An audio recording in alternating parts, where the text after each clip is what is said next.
Saudaraku, umat Tuhan yang Yesus kasihi, Shalom, salam sejahtera bagi kita semua.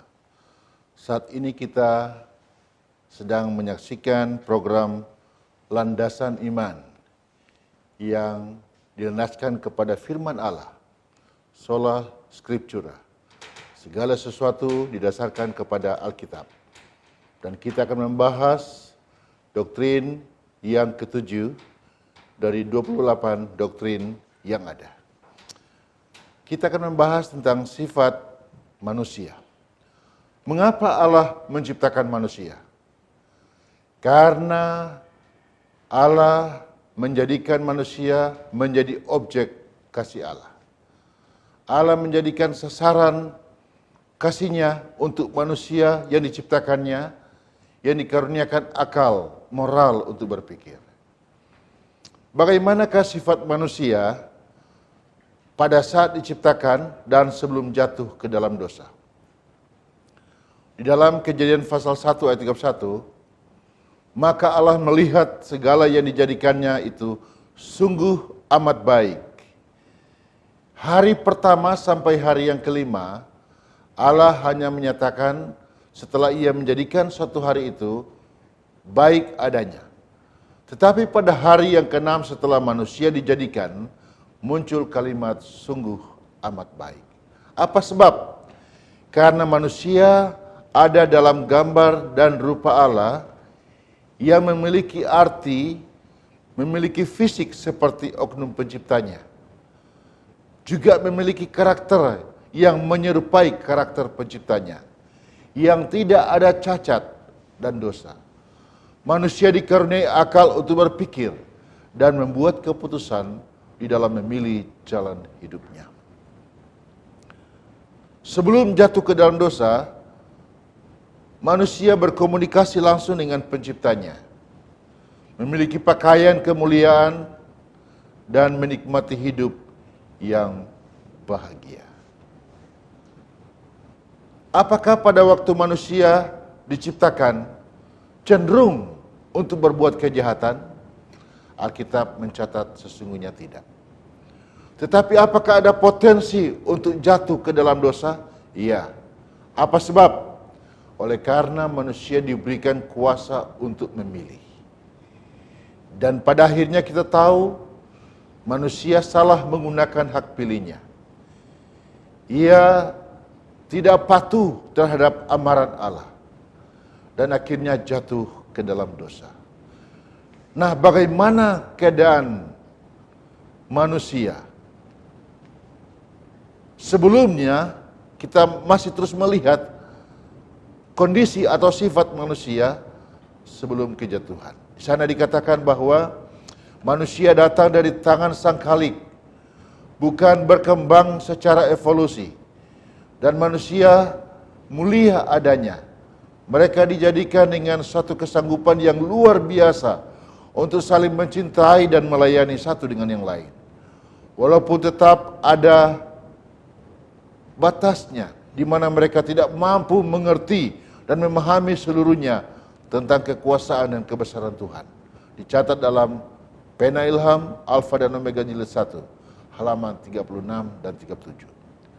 Di dalam Mazmur 79 berkata, Engkau membuat dia berkuasa atas buatan tanganmu. Galanya telah engkau letakkan di bawah kakinya. Binatang di padang, burung di udara, dan yang melintasi lautan ada dalam kekuasaannya. Manusia saat itu layak menyatakan peta Allah, baik secara jasmani dan juga dalam tabiat. Alfa dan Omega jilid 1 halaman 37. Sekarang kita melihat perbandingan sifat manusia setelah jatuh ke dalam dosa. Kejadian 3 ayat 6 mencatat bahwa Adam dan Hawa akhirnya memilih untuk melanggar perintah Allah. Akibatnya, pertama, kehilangan pakaian kemuliaan Allah. Kejadian 3 ayat 7.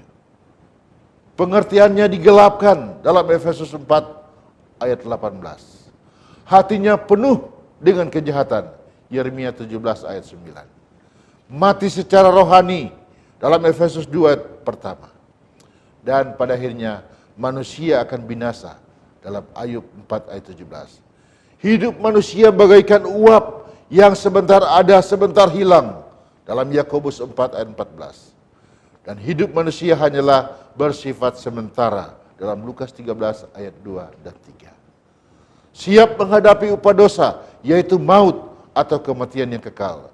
Roma 6 ayat 23 bagian pertama. Saudaraku, hal ini mencatat bahwa kita ini hanyalah sementara di dunia ini. Tidak punya pengharapan apa-apa di saat kita manusia telah jatuh ke dalam dosa. Tetapi kita tidak perlu putus asa, karena pertanyaan selanjutnya memberikan solusi.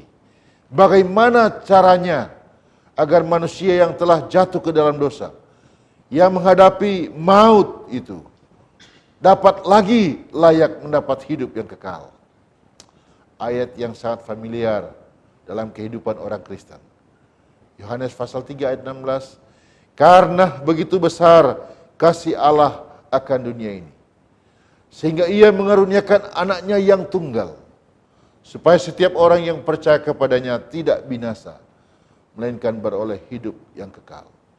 Ia tidak membatasi suatu suku bangsa, tetapi setiap orang, siapa saja, dari golongan mana saja yang percaya kepadanya, ia diberi jaminan untuk tidak binasa, melainkan beroleh hidup yang kekal.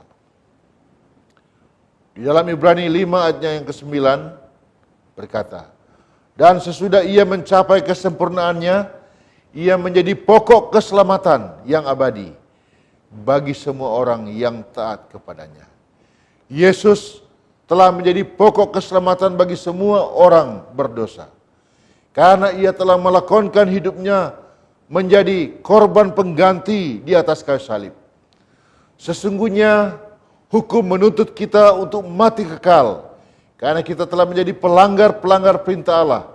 Maut telah menantinya, tetapi Yesus telah menggantikannya. Ia telah menjadi korban pengganti, sehingga di dalam Roma 8 ayat pertama, di sana ada jaminan.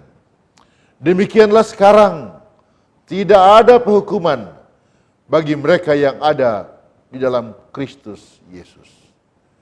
Bagaimana karakter kita yang tadinya setelah jatuh ke dalam dosa menjadi jahat dan tidak tahu lagi hal-hal yang bersifat rohani. Ada jaminan di dalam firman Tuhan. 2 Korintus 5 ayat 17. Jadi siapa yang ada di dalam Kristus, ia adalah ciptaan yang baru. Yang lama sudah berlalu, sesungguhnya yang baru sudah datang.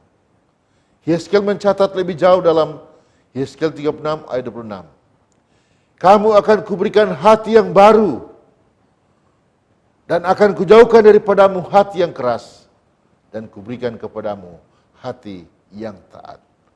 Ternyata hati yang taat, hati yang patuh kepada Tuhan, bukan hasil dari suatu pendidikan yang kita capai, atau gelar-gelar yang kita raih, atau posisi-posisi dalam organisasi yang kita miliki. Tetapi ketaatan, penurutan kepada Allah, hasil pekerjaan Roh Kudus yang ada dalam hidup kita. Yesus yang telah menguasai kita, mampu mengubah karakter kita yang tadinya jahat, yang tidak berkenan kepada Allah, menjadi memiliki karakter yang taat dan suka menurut perintah Allah. Saudaraku, firman Allah jelas memberikan jaminan kepada kita semua, siapa saja bagi kita manusia di dunia ini. Kita juga diberikan kuasa untuk memilih. Dan apa yang kita pilih sekarang akan menentukan nasib kita di hari esok. Oleh karena itu pada saat ini, saya mengajak kita, mari kita memilih untuk menyambut Yesus dalam kehidupan kita. memohon kasih dan kuasa-Nya, agar Ia dapat merubah kita dari sifat manusia berdosa, yang keras, yang kejam, yang jahat, menjadi memiliki manusia yang memiliki sifat yang taat, yang patuh, dan suka menurut. Sehingga harapan kita akan dibaharui kembali. Dan pada saat Yesus datang kedua kali, kita akan mendengarkan suara Yesus berkata, "Sabaslah hai hambaku yang baik dan setiawan. Masuklah ke dalam rumahku yang telah kusediakan bagimu, dan turutlah menikmati kebahagiaan Tuhanmu." Kiranya kita semua boleh membuat komitmen untuk menerima Yesus sebagai juru selamat kita. Dan kita akan dibaharui menjadi miliknya.